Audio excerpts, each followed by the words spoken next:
WNST's house in Baltimore right now. Of all of the friends who are baseball people that I have not chatted with in recent days or weeks, I did hope to run into some folks down in Miami at the All-Star game last week. Of course, Luke was inside the building. I was somewhere in Coral Gables drinking beer. It was fun. Eating grouper. It was outstanding. But this guy was also there at the All-Star game in Miami. He's one of our favorite guests to have on. Worked here locally for a long period of time at the Washington Times and has been an early adopter to all things Angelos and the interior of business. And next week, I'm going to be presenting my Peter Principles here on the radio, out in the Bahia Toyota Audio Vault, as well as online if you want to read it. This guy is widely quoted in much of his material, much like all the Washington Times, Post, Sun, LA Times, New York Times, Sports Illustrated, ESPN, the whole deal, in researching the Peter Principles. We welcome our defending champion of all things mass and money. He will be there when this ends, I promise you, in a courtroom somewhere in New York.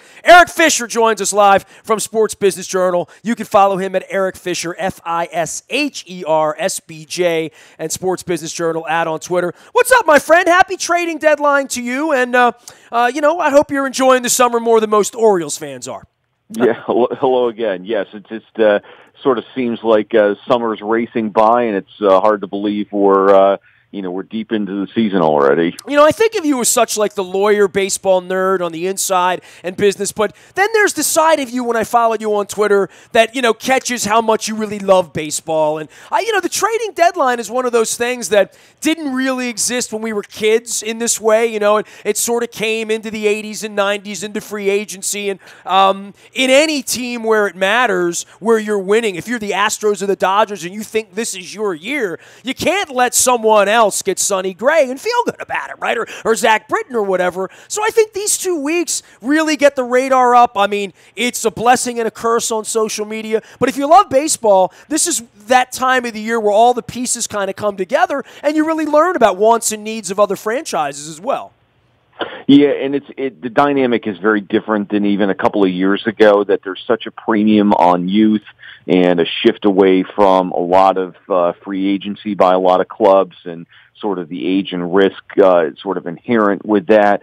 So, as the years have gone on, this period of time has taken on that much more importance, and I've had clubs sort of remind me, hey, this is one of those rare opportunities in the calendar that you have an opportunity to really impact your roster in a very direct and meaningful way. You've got the draft, you do have free agency, although again that's lessened.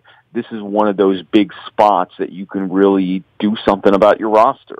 Well, we're Orioles fans here, bro, and I know you've covered this situation as well as many others. I met you for the first time when they were about to anoint Mr. Manfred here in Baltimore, about a block from my house, and it's all cyclical, man. And as the Orioles were doing well over the last 5 years, I still know how the food is made back in the kitchen.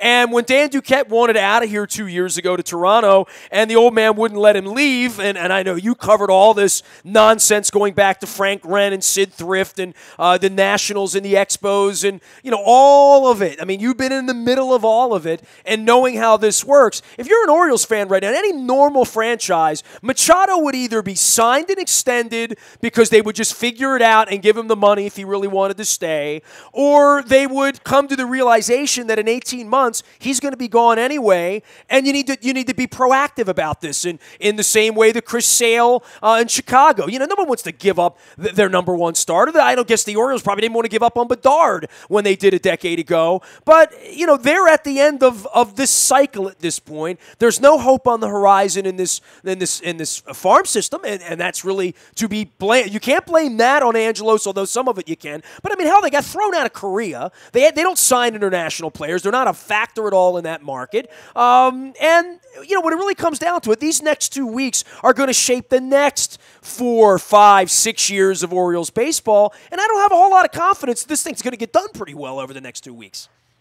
There's a lot of teams that are sort of in that middle sort of, where are we? And Chicago, the White Sox are sort of instructive in this kind of conversation because they were sort of running in neutral for a number of years, really, and then they finally kind of ripped off the Band-Aid and said, listen, we don't have the horses as presently constructed to compete with Detroit or Cleveland or whoever. We've got to make big moves to dramatically reshape this.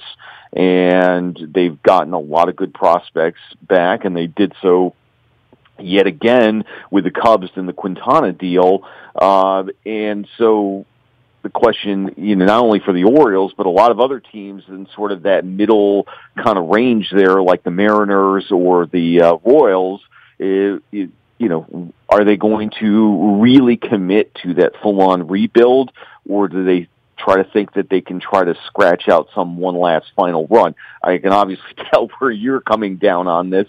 But there's also the part where you need to have a really honest self-evaluation of your franchise and your strategy. And I don't know that there are any grown-ups doing that in the Orioles when you consider that Duquette and Showalter only have 15 months left on their deal. Jones, Britton, Brock, and Machado all up at the end of next year, and they have no pitching to speak of at all. And so if at 8 games, 7 games, 10 games under 500, whatever it is, and whatever it will be here once the Astros get through here this weekend, then you say, all right, well, you can't win the World Series this year. Can you win it next year? And you have to be really honest in that evaluation as to where the Red Sox are, where the Yankees are, and where you could be if Machado turns into an asset that gets you a starting pitcher and, a catcher and maybe some bullpen help in 2018 or 19, where you're at the end of your run. The Royals are going to have the same problem, right? And I think the Minnesota Twins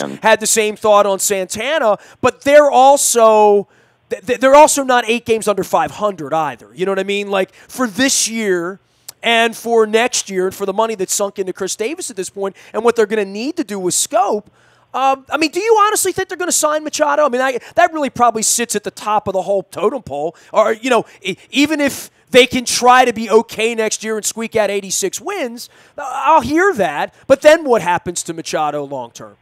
Well, I think you've got also the bigger question of who is he? Is he sort of the phenom that we first got acquainted with, or is what the 230 batting average of today, is that the reality? And he's still the phenom in the mind of the other general managers, right? The Red Sox and the Yankees would still view him as the phenom, even though he's hitting 230, right? Well, maybe not. Maybe he's sort of viewed as a complementary piece and not the foundational building block. The question I think is still out there as to who is he and who's he going to be long term, and I think that's also complicating the issue around all of this. I get what you're saying. There's some hard choices and some hard questions that really got to be asked with this team and other teams too. But that's, in talking to a lot of these teams, waving that white flag is tough. It's really tough. And for a situation even here in New York, and granted the situation's very different and there are a lot of resources here, but it was hard for Cashman to finally listen, we have to let go of Chapman, we have to let go of Miller. And to his credit, he did really well getting a lot of big pieces coming back for that. But it's still an ego-driven business, and they're worried about gate and TV and all of that. And again, raising that white flag at the end of July when you still got to sell 2 months of baseball, it's hard. Well, the Yankees are a great, cautionary tale and story, because I remember distinctly talking to you right around this time last year. You come on 3-4 times a year, and we'll get to the Masson money at the end, but I do like that we have some topicality here right now, especially on the Orioles side of things with this trading deadline. But, the Yankees struggled with this all last summer, and they did it, and it was almost like that divorce that you always wanted to have. It was, well, okay, now look at things. And they didn't sink to the bottom of the abyss at the end of the year. They actually played pretty well. And the start that they've had this year, Pineda's Tommy John surgery notwithstanding, it wasn't as hard on the fan base in August and September of last year as maybe the hand-wringing in June and July was. And I have the same feeling around here. Look, Everyone knows how I feel about Angelos, right? And it's very well-founded, and I'm writing the book, and I'm releasing the book next week, and people can go have at it. But, they have delivered the last 5 years. The ALCS and the ALDS and even Buck's shortcomings in the 11th inning with Britton and Ubaldo last year at Skydome notwithstanding, I don't think they owe the Orioles 2018 or owe them going all in or staying all in at a time when they can't win, and most of us understand that. Sophisticated people understand that. But when the media leaks this weekend, Eric, are the same as they ever were back when he was calling Ken Rosenthal an insolent twit and all that, and delusions of grandeur and all that nonsense. This weekend, Ken Rosenthal and Heyman and some of the baseball beat writers have illuminated the situation, which is they will not do business with the Nationals, even if the Nationals have prospects that they could be fleeced to trade an O'Day or a Britton or a Brock or whatever. They won't deal with the Yankees. They won't deal with the Red Sox. They won't deal Jones, who only has 1 year left, and they won't deal Machado, who they're probably not going to re-sign after next year anyway.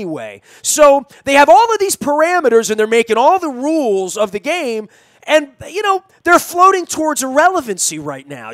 This was the kinds of fights they had 20 years ago and saying, hey, we'll give Machado to the Red Sox. Just give us back 4 more, Jan Moncadas, and we'll start to think about that. I'm not saying they have to deal anybody. I'm saying that they really have to be smart in their self-evaluation of where they're going, because I don't think Machado is signing here no matter what.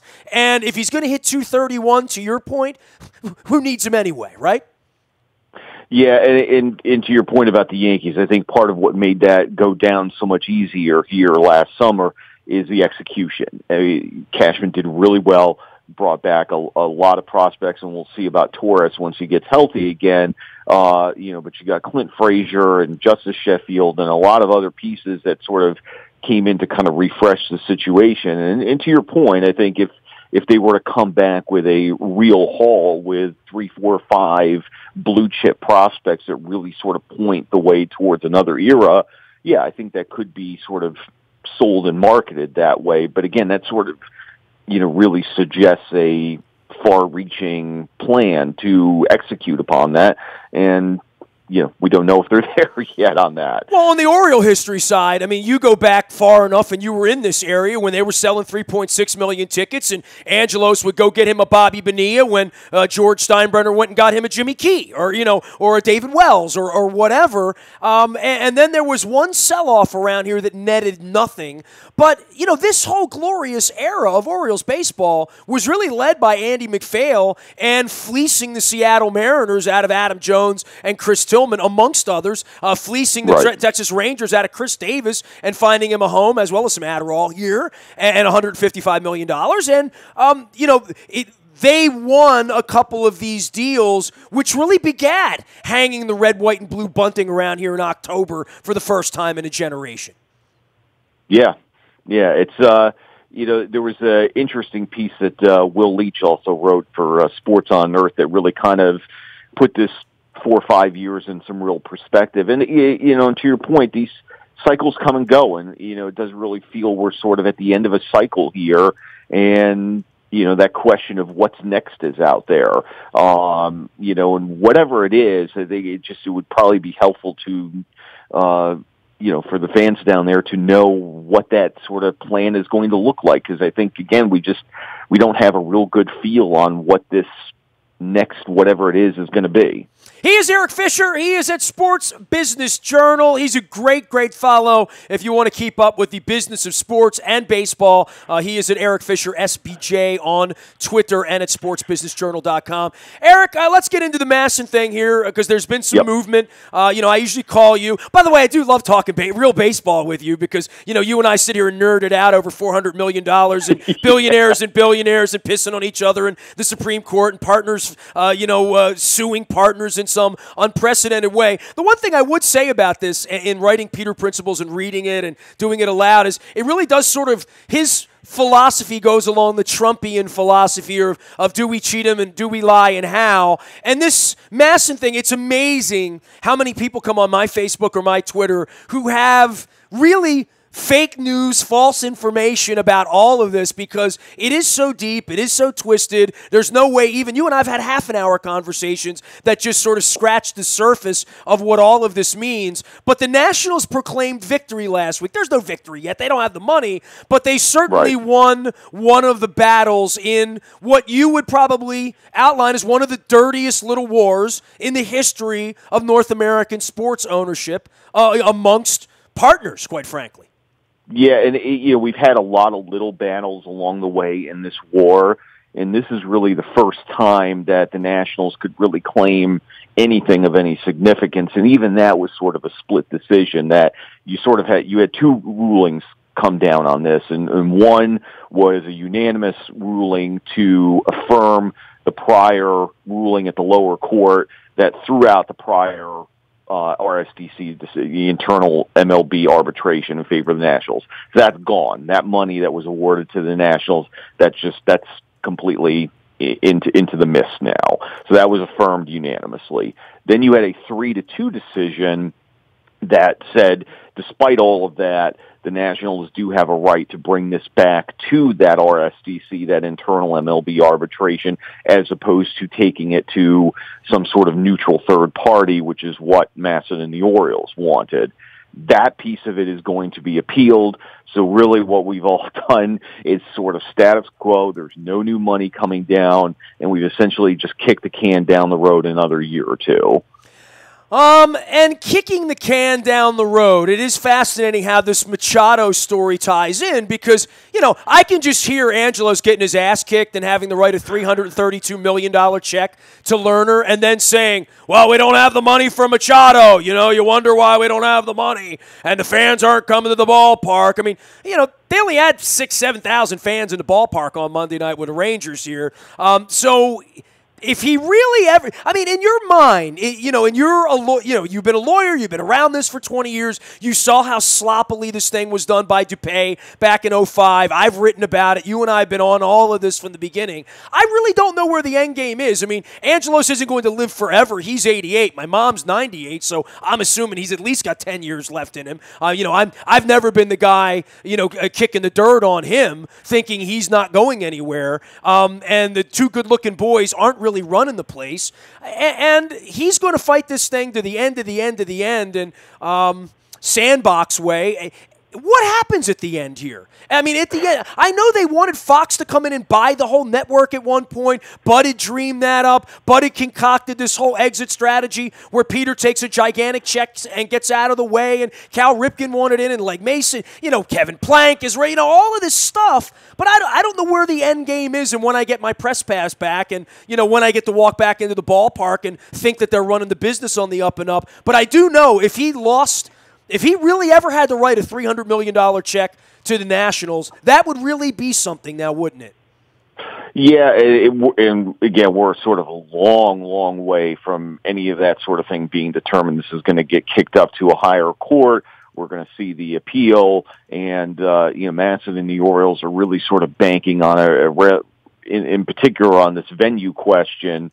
A pretty impassioned dissenting opinion that the presiding justice in this case wrote, that sort of laid out that this whole thing was just dirty, and this really just needs to get to a different forum, and that Manfred and the league is predisposed on this issue. And this really kind of informs where Angelos has been on this whole thing, that yes, they're fighting over money, but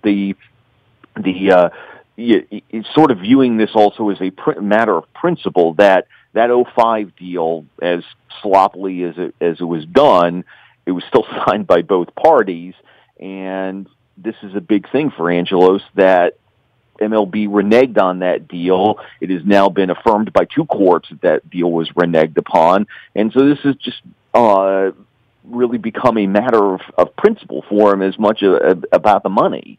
So he's dug in, and Lerner's obviously dug in as well, and he's just as old and stubborn as Angelos and is. Petty, too. When you say we won't send Zach Britton to your team because we're afraid of you having a parade before we do, you send Zach Britton to whoever gives you the best prospects. If you're, literally, possible, but that's a suboptimal situation to be certain. But by the same token, in fairness, a lot of other teams don't really tend to deal with certain teams. I mean, we just had the first White Sox Cubs trade in more than 11 years, and the first one of any consequence in a lot longer than that. Trading within divisions is still pretty rare.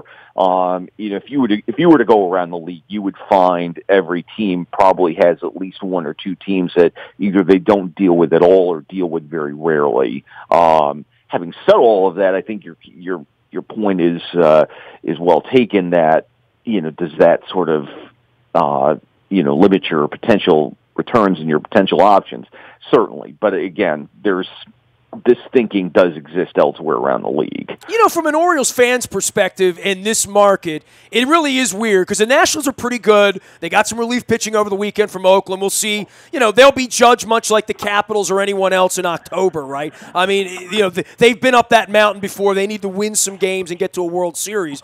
But from the Orioles' perspective of being good again in the American League East, we talk about the Yankees in the sell-off last year and the Red Sox being able to eat a $50 million deal. I mean, the Orioles wouldn't eat 10 cents of Ubaldo Jimenez, and he's taking the ball again this week. You know what I mean? And the Red Sox just say, dude, you're not a major league player. Get out. We're in first place. We'll figure it out without you. I would say for the Yankees and the Red Sox, this is frightening from a Toronto Orioles, and I know Tampa's holding their own right now, and they have some pitching there, but it feels to me like they're about to reload in a smarter, wiser, new era. We're not back in the 90s where they're just out buying every piece. They certainly have the ability to buy a piece. And to your point, if Machado's hitting 231, the Yankees aren't going to buy him for $300 million. But it is kind of frightening with Sanchez and Judge and seeing what that All-Star game looked like and the Betts and the Bogart and knowing that the Red Sox are going to be able to keep whomever they want to keep. The notion that those teams are going to wake up on April 1st having already won 90 games, which is, feels to me to be a legitimate fear over the next 5 years for everybody else in the division. Well, yes and no, though, because I hear what you're saying, and sort of the long-term prospects for both of those teams look pretty good. Having said all of that, the Yankees were marching right along a month ago, and now they can't get out of their own way, and you've got somebody like Aroldis Chapman that any team in the league would have gladly taken had they, given the opportunity. He's been very shaky. Betances has been very shaky. The Red Sox this past weekend against the Yankees, they, went 20-some-odd innings without even scoring. You still got to play the games. And yes, there are some structural things in place that sort of give you pause, but nothing's guaranteed. You still got to go out and play the games. He is Eric Fisher, SBJ on Twitter and at Sports Business Journal. Any overall baseball thoughts here from what amounts to a little bit of an owners' meetings gathering conference in Miami? I mean, we're hearing so much about the baseballs and the seams and the home runs, and I'm sitting here watching the Orioles and the Rangers this week, and all they do is strike out and hit home runs, and to some degree have poor pitching as well. But that has been a story here. The ball and home runs and the league and the front office sort of winking, saying, well, maybe, everybody likes home runs. Chicks dig the long ball. I'm not digging baseball as much in this era of the strike. I mean, I like cutoff men. I like action. I like forced defense. I like all of that. And I feel like baseball hasn't been as good on the field this year because it is a strikeout or a home run.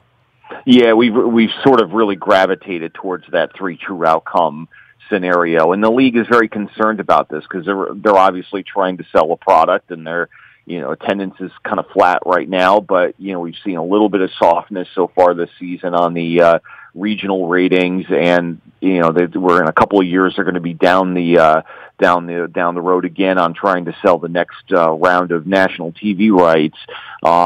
So they're very concerned about this in terms of trying to balance out where the teams want to be strategically, and there certainly is a greater tolerance for strikeouts. So you've got a player like Aaron Judge that can strike out a ton and still hit 300 because when he puts the bat on the ball, it's going so hard that it's probably going to land somewhere for a hit. So you just got this weird shift in how the game is played, trying to balance that against what's actually going to be attractive from a fan and marketing perspective. And they're spending a lot of time on this issue, and they're looking at the ball, they're looking at bats, talking a lot to teams, and this is something that's really consumed a lot of league energy of late. Well, and one thing that, it is a great game. I mean, I can disparage it and I can write all the nasty stuff about the owner and things he's done the last 25 years, and I will do that next week. But in the middle of this summer, I mean, we got the Houston Astros here this weekend. They're as good a story as there is, right? I mean, they've rebuilt this thing. They're better than they've ever been. There's a lot of energy in the market for it. There's energy in L.A. right now. There's certainly energy with the Cubs-Milwaukee thing going into the summer. I mean, Minnesota, Cleveland, Kansas City are all going to, they got Boston and New York playing meaningful 15-inning games into the middle of the night at Fenway Park on a Saturday in the middle of summer. It's not all so bad, but Houston's as good a story as there is, right? Oh yeah, and I give Jim Crane and Jeff Luhnow and that organization a lot of credit because they really, again, they sort of articulated and executed upon a long-range multi-year plan, and there was a lot that had to be done that what Jim Crane bought into 5 years ago from Drayton McLean, was really kind of a stressed property. The team really wasn't anywhere. Attendance had fallen off. Stadium needed a lot of help and just rebuilt a lot of everything. I mean, they didn't do a full-scale renovation of the ballpark, but did some work there, did a lot of work to the roster, and saw it through, and then had a couple of lean years there, but really rallied around that core of Altuve and Keuchel and Correa and so forth, and allowed these guys to develop, and you're now obviously seeing the fruits of that patience. Hey, man, always a pleasure to talk a little baseball with you. Stay out on the beat there. It's going to be a good summer around here. It's certainly going to keep you busy up on the trading deadline. We'll be following you out on Twitter and at SBJ, man. Thanks a lot. No problem. You got it, Eric Fisher, SBJ, that's Fisher, longtime reporter at the Washington Times, now at Sports Business Journal. No one covering the Masson money or the Nats-Orioles debates, or baseball for that matter, better than Eric, so go give him a follow. You can find me out in the Bayou Toyota Audio Vault 24 hours a day. We will be presenting the Peter Principles next week. A bunch of chapters still to be written, and will be released next week out on the website, as well as the audio readings of that here. You can email me anytime. I am a very available individual, just like Mr. Angelos. Nasty at WNST.net. I'm on Facebook, Twitter, LinkedIn, Snapchat, Instagram, and streaming live on our Facebook as well as our YouTube WNSTV channel. Scouting London this week for our trip in September. And, of course, a bunch of pretty good road trips this year to Nashville and Green Bay, Minnesota, amongst others, Oakland as well for the Ravens. And Luke will be on the field with the Ravens next week. If there is any breaking news on the trading deadline for the Orioles, you'll get that first on the WNST text service. That's all brought to you by Coons Ford of Security Boulevard. And, of course, Dennis will be here on Thursday. And no one more stoked that it's his last Thursday before football starts than Dennis. He's all worked up about Ravens training camp next week, and I think we all are. I want to see what the Orioles are going to do during this trading deadline period. I just don't have a whole lot of confidence in how they're going to get it done. But time will tell. I am Nestor. We are WNST.net, AM 1570, and WNST, Towson, Baltimore, and we never stop talking Baltimore sports. Thanks, Eric. Appreciate you, brother. No problem. Be well.